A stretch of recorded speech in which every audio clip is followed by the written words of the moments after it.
Olá, preciso ser um outro para ser eu mesmo. Existo onde me desconheço. Já faz tempo que os versos do escritor moçambicano Mia Couto caíram em desuso. Para o filósofo alemão Byung-Chul Han, os tempos em que o outro existia se foram. Expulsamos a negatividade do outro, não ansiamos mais pela sua diferença. Afinal, como já cantou Caetano Veloso, é que Narciso acha feio, que não é espelho. Sobre Deus, lá pelos idos do século I, Pseudo Dionísio escreveu que o acesso racional a Deus se dá de modo negativo. Isso porque, quanto mais próximo ao transcendente estamos, menos palavras há. E o que dizer quando a via de acesso a Deus é facilitado pelo uso de alguma substância alucinógena? Será que buscamos a alteridade no mais radical da diferença, Deus? Ou buscamos que nossos corpos e nossas mentes sejam ortopédicos às nossas dores? Estaríamos, como já disse Max Weber, misticamente rejeitando o mundo? Se é assim, estamos invertendo o problema de Dostoiévski? Se Deus existe, tudo é permitido? Ou, como quer Jung, reconhecendo que uma das razões para o sofrimento moderno é justamente o vazio religioso? Este é o Labocast, um programa do Laboratório de Política, Comportamento e Mídia, o Labo, da Fundação São Paulo, PUC São Paulo. Comigo estão os pesquisadores Priscila Minervino, que é psicóloga pela Universidade de Brasília, acompanhante terapêutica, especialista em Jungiana pelo Instituto Jungiano de Ensino e Pesquisa, umbandista, capoeirista, possui formação em terapias integrativas e é membro do grupo de pesquisa Jung e a Filosofia da Religião, aqui no Labo. Ao seu lado, conosco está Ricardo Mantovani, pós-doutor em Filosofia pelo Labo, graduado, mestre e doutor em Filosofia pela USP, especialista em Filosofia da Religião e Filosofia Política, membro do Núcleo de Estudos Agostinianos aqui do Labo, e também no Labo é coordenador do Núcleo de Apologética e Ateísmo. Meus caros, em reportagem do jornal O Globo, lemos que houve um aumento no número de adeptos e de centros dedicados à religiosidade que têm em sua ritualística o uso da ayahuasca. Priscila, eu quero começar com você, destacando um ponto da entrevista em que uma pessoa dá o seguinte depoimento: não me sinto mais isolado do mundo, não me sinto mais desconectado do mundo. Aí é que vai para a gente começar. O vazio religioso tem alguma relação com o sentir-se deslocado do mundo? Acho que eu gostaria de começar pensando nessa busca, né, como a matéria traz no começo. E buscar o quê, né? O que essas pessoas estão buscando de fato? É uma conexão com o sagrado? É um pertencimento a algum lugar? É um sentido para a vida, né? Que não esse vazio. Então, é uma cura de uma doença? É por mera curiosidade? Né? E diante desse relato específico dessa pessoa na matéria, né? Não sei se saberia responder diretamente a sua pergunta, né? Mas acredito que esse movimento que é interessante de ver a busca aumentada, independente do que a gente possa entender o que seja de fato essa busca para cada um, já é um movimento inconsciente dessa saída, dessa unilateralização, né, da razão, que é o que a gente tem tido muito, né, e principalmente nesses tempos contemporâneos. Então, talvez um vazio religioso e a busca por preenchimento disso, talvez, pode ser. No caso dessa pessoa, me parece que essa busca foi realizada, né? Mantovani, queria te perguntar o seguinte: o que é a religião para o homem moderno? Digo isso pelo seguinte: ninguém usaria como prova num tribunal o depoimento do próprio assassinado coletado numa mesa branca. Então, o que é a religiosidade para o homem moderno?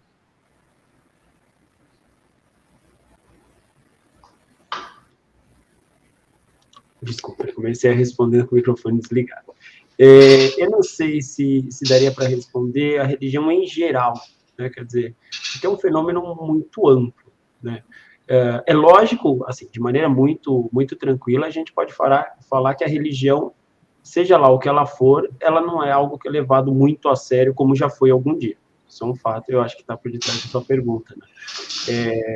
Mas, assim, se eu estava pensando aqui, né, religiões, por exemplo, como o Santo Daime, eu acho que a gente pode contextualizar o que quer dizer, as condições de surgimento dela, né? Por exemplo, acho que a gente poderia puxar um gancho até o romantismo, né? Vocês sabem, romantismo de matriz russoniana ali, né? O que acontece no romantismo? O homem que era definido até então como um ser racional, né? Todo mundo aprende a definição do Aristóteles lá, né? O que é o ser humano? Um animal racional, né? A partir do romantismo, particularmente a partir do Rousseau, o ser humano é entendido como um ser que recebeu a razão tardiamente. A razão é um processo, é fruto de um processo já histórico, tardio, e a razão já faria parte de um homem depravado, né, do Rousseau. Então, o que seria primordial no ser humano? Os sentimentos, as sensações. Né? O ser humano seria um ser mais sensorial e sentimental do que racional. Isso tem a ver com um certo mal-estar com o capitalismo, com a sociedade industrial.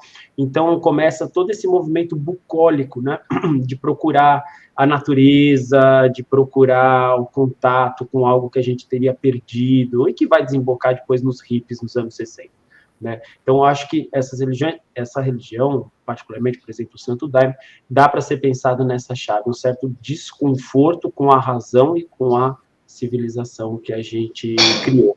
Mas também tem a ver, e a gente pode explorar, não quero falar muito nessa minha primeira participação, tem a ver com um certo individualismo moderno, ou contemporâneo, porque apesar das pessoas dizerem que elas estão se sentindo parte de alguma coisa agora, se você for pensar, é uma religiosidade individualista, porque como que uma pessoa buscaria religiosidade na Idade Média? Fazendo uma imersão numa comunidade, indo para um mosteiro, onde ela convive com uma série de pessoas. E quando você toma uma droga, na verdade, o que você está fazendo é se afastar do mundo à sua volta. Né? A droga te prende dentro de você. Então, é uma saída, de certo modo, também individualista. Né? Que também está relacionado com outro elemento, que é a questão do uso da química. Né? Nós contemporâneos, gostamos de uma boa química para acelerar processos que de outro jeito seriam mais complicados. Então, quer dizer, Pseudo Dionísio ficaria chocado com todo o antirracionalismo dele, com toda a mística dele, a ideia de você obstruir a sua razão com uma química, né, para exacerbar a sensação e o sentimento, chocaria qualquer místico da tradição cristã, certamente. Priscila, mas vou tentar ver por um outro ângulo, né? É comum a gente ouvir de adeptos desse uso ritualístico que é possível ter acesso à manifestação interior do divino, né? Aí eu queria que você tentasse nos dizer assim, que divino seria esse? Como é que esse divino interior manifestado poderia ser compreendido por Jung, né? Como é que Jung pensa a religião? Pegando um gancho, né, que o Ricardo trouxe do estado primitivo, né, de consciência, então, o Jung fala dessa indiferenciação, né, então a razão tardia, talvez por conta dessa indiferenciação, né, que existia, né, e foi se dando através do tempo. Mas, então, a participação mística era muito mais ali presente, né, e nesses lugares isso também pode acontecer. É claro que eu estou ali, eu faço uso da substância, né, que também tem essa coisa de droga, né, o que é droga alucinógena e o que é, inclusive, na matéria, o enteógeno, né, então essas substâncias que são aí de uso milenar e em todas as culturas que a gente tem, então a gente já faz uso disso desde que a gente se conhece por ser humano, né, Então, tem essa participação mística também, né? Para o Jung, ele vai estar se referindo ao self, né? Assim, a grosso modo, né? Então, esse centro total da psique, né? Que organiza tudo e de onde tudo vem, mas que está sendo afastado por conta justamente dessa unilateralidade da razão, do pensamento, e aí capitalismo e tudo isso que a gente, né, entende que a gente está vivendo agora. Então, ao mesmo tempo que é individual, há também o coletivo, e é importante deixar isso registrado, como Jung fala, né? Os processos religiosos são de natureza essencialmente simbólica, e o símbolo é essa máquina psicológica que transforma a energia.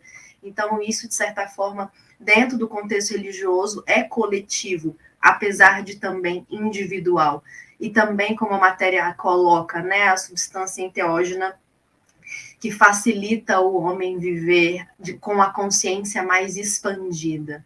Apesar do Jung não ter tido muita referência para falar a respeito, né? Ele conhecia um pouco ali da mescalina e tal, achava interessante, mas só depois com a Nelly Jafé, por exemplo, que, né, até foi uma das organizadoras do Memória, Símbolos e Reflexões, já pensava um pouco diferente, né? Que via um potencial terapêutico nessa substância e de possibilitar esse encontro com o divino. O que seria, então, o divino?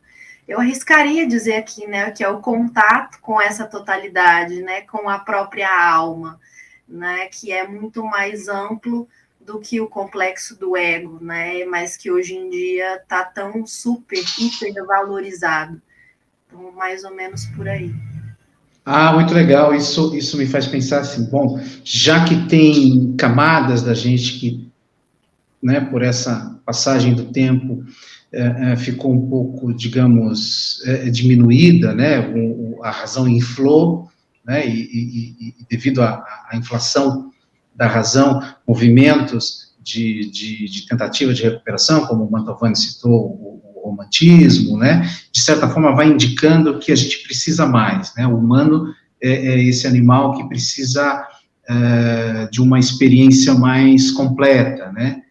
E aí, pensando, então, ainda do lado da inflação da razão, quero perguntar para o Mantovani o seguinte, lá pelos idos dos, acho que século XIX, acho que é de lá que é o Gustave Le Bon, que foi até, acho que início do século XX, foi, inclusive, o Freud leu ele, né, para elaborar a ideia sobre massa, e esse cara, o Gustave Le Bon, ele disse uma coisa que hoje é até meio comum dizer, que o ateu pode ser tão místico quanto um perfeito devoto, né? Isso porque ele diz lá, ele tem um livro que fala sobre a lógica mística, e essa lógica se manifestaria, por exemplo, quando se supõe que tal ou qual instituição política ou social teria, né, o poder de transformar os homens. Né? Aí é que eu vou encaminhar para você, Mantovani.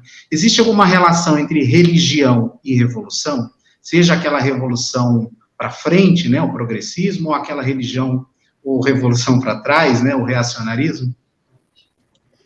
Legal você tocar nisso, que ontem no nosso encontro no Ateísmo e Apologética lá, saiu uma discussão mais ou menos isso, né, mais ou menos nesse sentido. Eu estou convencido, apesar de alguns colegas lá, a discussão girava exatamente em torno de quem concorda da relação da política com a religião, outros não concordam. Eu acho que a fé política, a fé numa revolução, não difere em nada de uma fé religiosa, né? Espera de um mundo melhor, de um mundo onde as mazelas atuais não se farão mais presentes, né? Até numa questão do fim da história mesmo, né? Se você pegar não somente o Marx, por um lado, mas se pegar também liberais otimistas, como Fukuyama, né? Os caras acham que, de fato, a história vai acabar no momento e a gente vai viver num reino de paz. Então, certamente, o ateu pode ter vários modos religiosos, né, de viver. Priscila, quando a gente não crê, a gente está desligado do quê? Bom, não crer também é uma forma de crer, né? Agora, estar desligado, né? acho que desligar não é possível, mesmo que eu não acredite em algo e essa coisa, esse algo exista, está aí existindo, né? Mas eu acredito que desconectado, talvez, ou desinvestido, né, ou desacreditado, né? Então, volto a falar desse distanciamento, né, do self, desse centro, né, organizador, né, que, enfim, com seus símbolos, né, mas que não está sendo muito levado em fé, né, não está sendo botada muita fé nisso, né, então acho que é mais um distanciamento, né, e não existir. Tá, um distanciamento. Uhum. Mantovani, assim como Francis Bacon foi um dos grandes divulgadores do método científico, né, parece que o grande menestrel do contemporâneo é o Laí Ribeiro. Né? Você há de se lembrar que ele, num passado não muito distante, era o cara da neurolinguística, né, que tem, entre outros pressupostos implícitos, né, a ideia de que a crença numa palavra altera a realidade.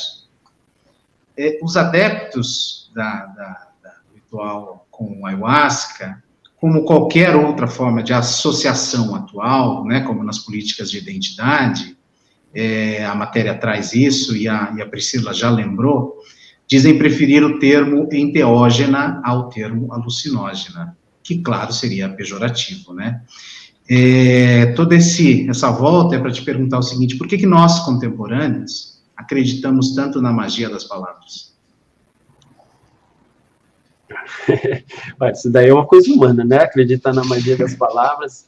Vamos lembrar que a primeira coisa para você exorcizar um demônio é você aprender o nome dele, né? Na tradução exorcista, né? A primeira coisa, a hora que o exorcista descobre o nome ali do demônio com o qual ele está lutando, acabou a briga, né? Agora, eu não sei exatamente, né, enquanto a minha colega falava, eu não sei exatamente, isso não é exclusivamente relativo ao Santo Daime que eu vou falar. O modo como as pessoas se relacionam, mais uma vez, com a religião, é muito diferente. Então, assim, a gente pode imaginar uma pessoa que, de fato, está levando a sério o que está fazendo, né?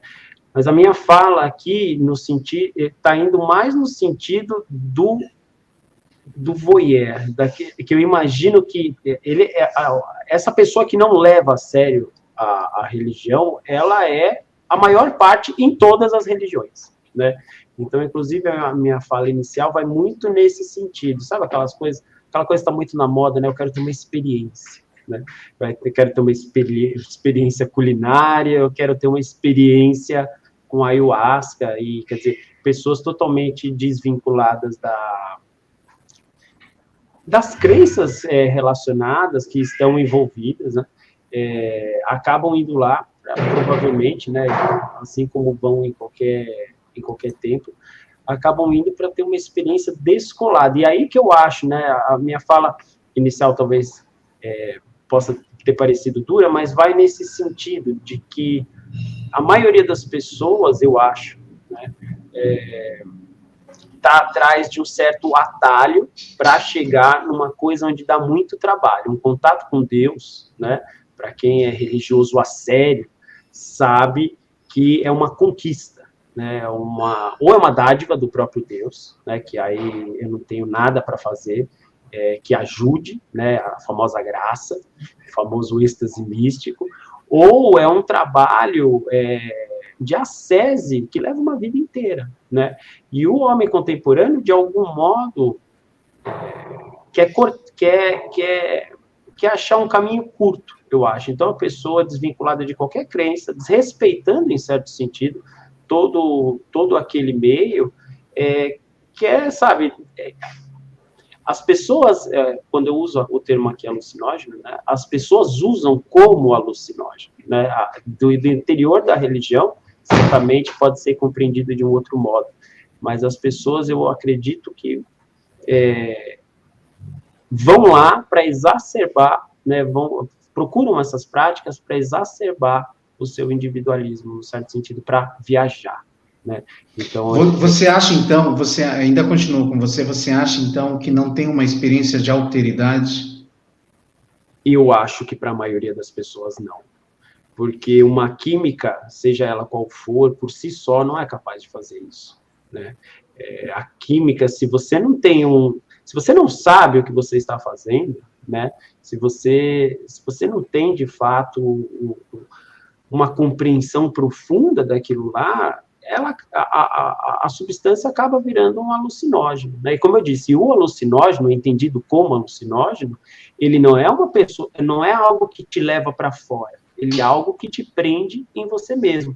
Não é à toa que o bêbado ou a pessoa que usou qualquer droga por aí, ela fica mais agressiva, ou ela fica chorona, ou ela acha que todo mundo é amigo dela, né? Aquele negócio, para mim é um irmão, né? Não sei o quê.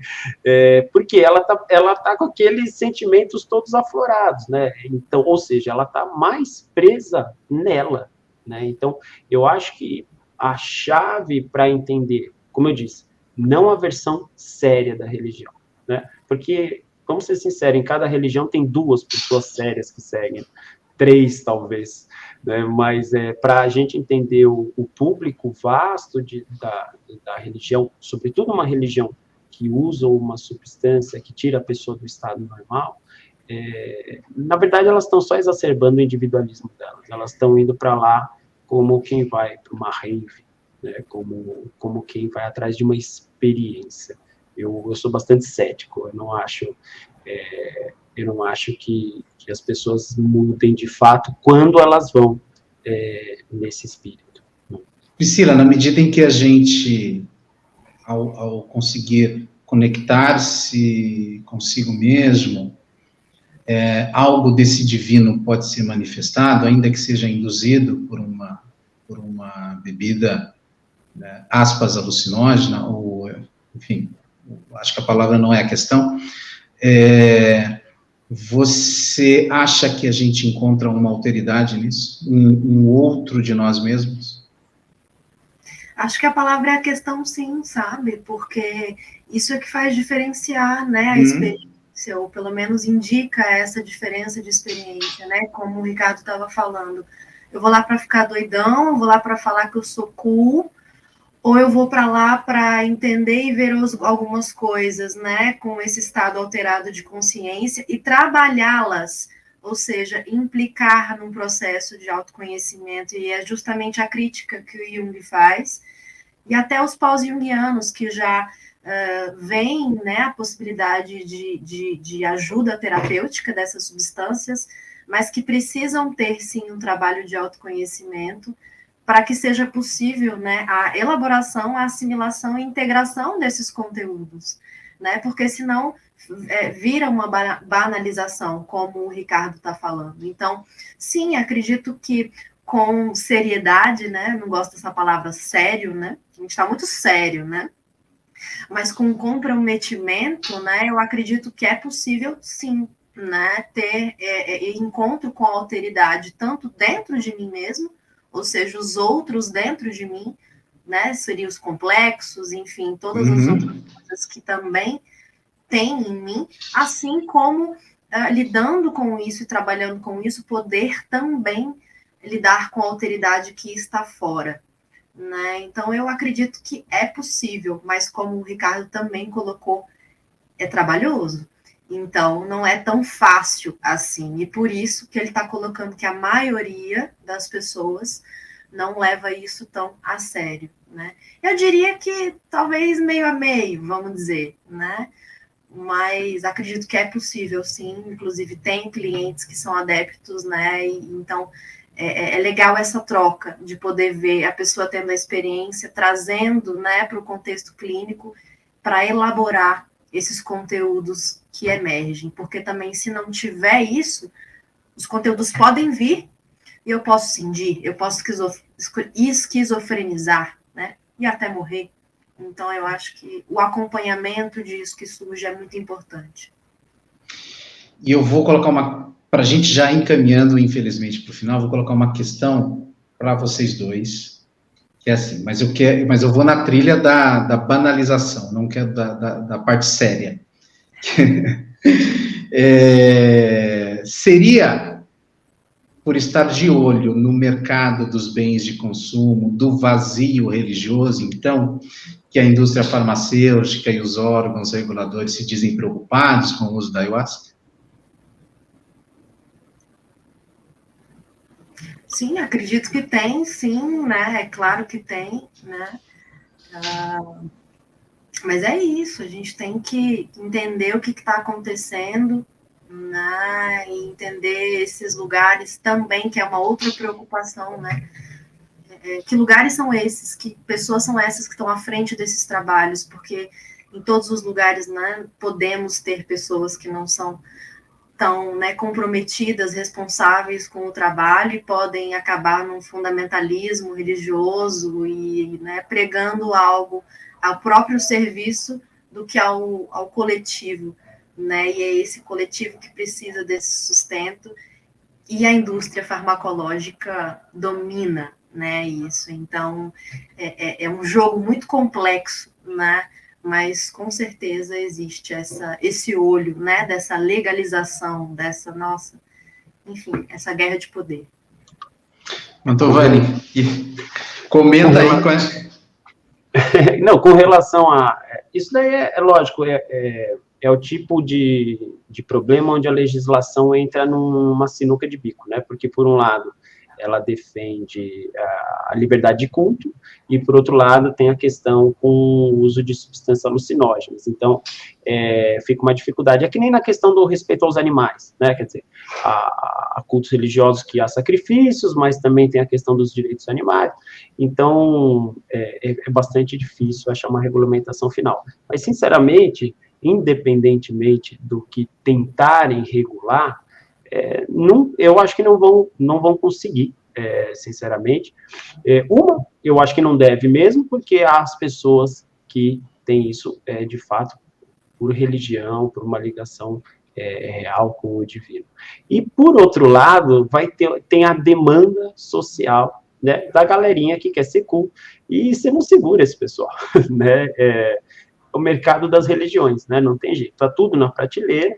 Você pode estar hoje no Santo Daime, amanhã está na Bola de Neve, de repente você vira sei lá, o cara mais ortodoxo dentro do catolicismo. Tudo está à disposição para, assim, dar um certo peso, né, ao homem contemporâneo que se sente solto. O homem contemporâneo é que nem uma pipa que não tem ninguém segurando a linha do outro lado, né? Ele fica desesperado para dar um certo peso à sua existência, né? Colar alguma característica em si, já que essa característica não é colada desde fora, né? Aquele famoso sujeito empreendedor de si mesmo. E o dinheiro? Indústria farmacêutica? Olha, você diz o quê? Da indústria farmacêutica ganhar dinheiro com isso? Sim, pesquisas, e provavelmente depois de pesquisas, demonstrações do uso disso para isso e para aquilo, reserva de mercado para certos profissionais, poderem aplicar droga e coisa e tal. Nossa, aí a gente entrar numa invasão do Estado com relação à religião, né? Não pode. Esse é o ponto. Jamais poderia entrar dentro de um culto religioso para falar quem pode aplicar a droga, né? Porque, de fato, a gente... mas também é uma briga que a gente tem, e ela é uma briga não resolvida, porque o Estado é uma criação relativamente moderna, e a religião está aí desde sempre. A religião sempre teve a regra acima de tudo. Quer dizer, todas as sociedades pré-modernas tinham o seu código mais alto era o código religioso. Então, esse tipo de problema nunca houve. Com o surgimento dos estados nacionais e depois com o crescimento da máquina do Estado nos últimos séculos, você tem um Estado totalitário, um Estado que quer controlar tudo, né? O Estado é totalitário, inclusive nas sociedades democráticas, porque há lei para tudo, né? Ele se imiscui na totalidade da sua vida. Então, esse conflito é irresolvível, meu ver. Enquanto houver religião, por um lado, e parece que ela nunca vai deixar de existir, e, por outro lado, enquanto houver Estado, esse sim talvez deixe de existir em algum momento, mas enquanto os dois existirem simultaneamente, esses conflitos vão sempre continuar. Quero agradecer muito a Priscila, ao Ricardo Mantovani, por essa conversa, foi muito boa, sobre esse mundo desencantado e seus efeitos. A todos que nos acompanham, eu convido a acompanhar todas as atividades do Labo, nas nossas redes sociais, neste mundo e em outros tantos mundos. Um abraço, até o próximo Labocast, tchau.